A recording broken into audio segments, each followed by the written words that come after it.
Hello, I'm Kate Nickel, the pastor of the Eden United Methodist Church here in Eden, New York.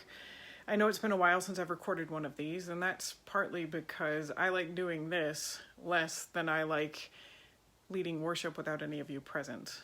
Some of you have even mentioned how difficult it is, just you and a camera, since you've recorded your testimonies and sent those in.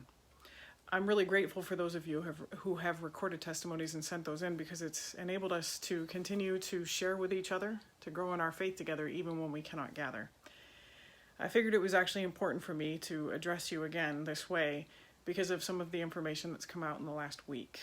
And that is that parts of New York State are entering phases of reopening. If you've watched closely, you know that the church is not included until phase 4, which honestly, we don't know when that will happen. And that's because it's based on whether or not infection rates go back up as we start to reopen.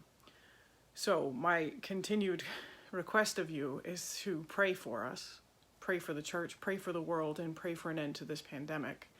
But know that the various committees of the Eden United Methodist Church are working together to discern when it will be safe for us to return to worship once we are given permission to do so, and how that will look. What I can tell you is it won't look like the way we have done worship in the past. And that is because we will have to maintain social distancing. We will need to wear masks and a series of other things that we are unused to doing. I heard it said several times in the last 2 meetings, Zoom meetings that we had at the church, that we are a church that likes to hug. Well, if we're practicing social distancing, hugging is off the list.